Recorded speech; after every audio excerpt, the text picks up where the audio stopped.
NASCAR weather started for me probably in the early days of, I guess we got to call it X. I still want to say Twitter, but in the early days of Nobody what it calls it was, X, the don't bird, worry. yeah, of Twitter. And I was just embracing it because, being in broadcasting, that was a new tool. I start watching a race and they're talking about rain approaching. But as a broadcaster, they're not showing anything. It's like, oh, they're hurrying up. Rain is coming. And I'm like, but so at this time now, still, we don't have, radar scope. We don't have all of these things. But I had a weather tap and I had Google Earth so I just took an XML file from weather tap, put it on my Google Earth and sent it out. I'm like, well, okay, here's rain and this is what it's coming to. And I gave fans like myself, hey, this is what they're talking about. Let's see it. This is how much time I think. And then I started timing it out to give fans more of an update. I'm not going to get it right every time. And trust me, as we're getting ready to talk about Daytona, I've been humbled many, many times by a Daytona tracker, a Daytona racer, mostly in the summer, but I have been humbled a time or two by Daytona. So have you ever with Daytona experienced any other type of weather that's popped up and impacted the race?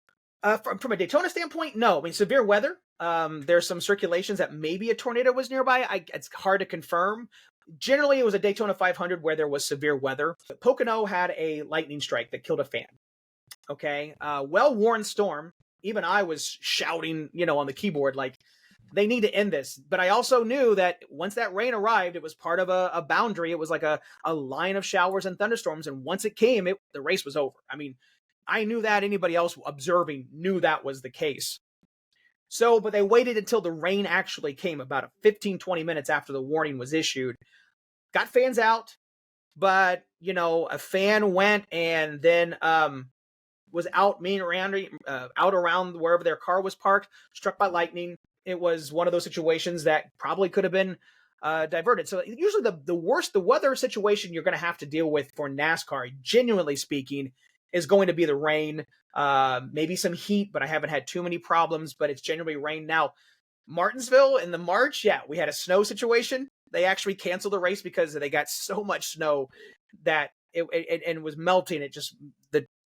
While they probably could have raced, there was no way to get in and park. It was just horrible. But yes, there was snow. There's a photo of like some of the cars they left out with snow on top of them. Never snowing while it happened. I mean, Chicagoland a couple years on the road course. Normally road courses are known for you to race in rain tires. So, the high banks, ovals, no.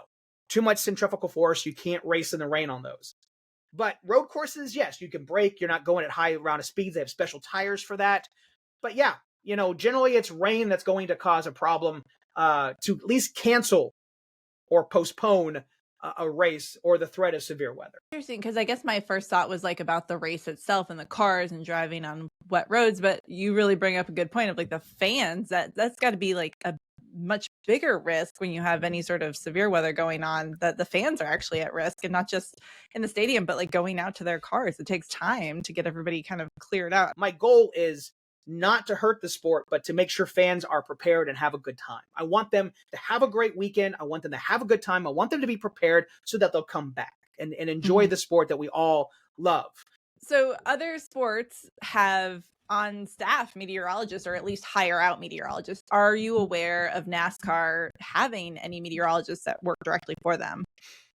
No, I'm not aware of any. Now, I think a lot of times it comes down to tracks, okay, or local municipalities. The Indianapolis National Weather Service office during the Indianapolis 500, they have got a meteorologist there on decision support to, and a lot of this goes back to the Sugarland incident at the Indiana State Fair, where an outflow boundary, it wasn't even a thunderstorm, came and people, very badly hurt from the stage collapsing and different things. So a lot of this is kind of coming out of that. So I wouldn't be surprised that there's not, at least in some situations, in some big places, there's a meteorologist, be it a television meteorologist. Some tracks will hire out. I've heard that before. But again, you can't tell somebody what to do. You just say, well, this is what I see. And that's generally what I do, even online. So Daytona 500 coming up. What advice do you have for fans who are going? What should they pack? What should they wear? What should they be prepared for? Any sort of advice, especially if somebody's going for the first time? take it in. If you're your first NASCAR race, I still haven't even been to the Daytona 500 myself. I've been to numerous Indy 500s. I love that race. That's what started it for me. You're going to Florida. Take rain gear.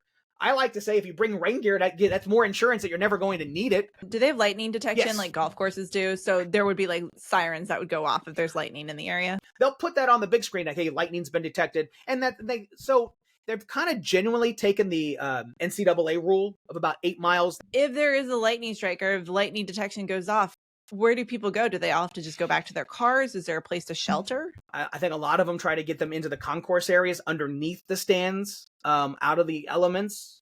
Please.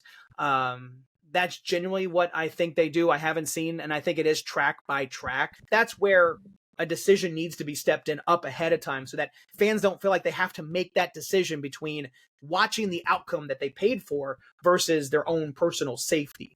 Yeah. And I think the sport is getting better. I think a lot of sports are getting better with a lot of this decision supports. There are more and more meteorologists at a lot of bigger events, from advising the venues and the companies that run some of these things, to you've got the local National Weather Service talking with emergency managers and local officials who make decisions on evacuations and stuff like that. So you've got a lot of now people involved in the weather community working to help each other out to make the right decision for safety overall.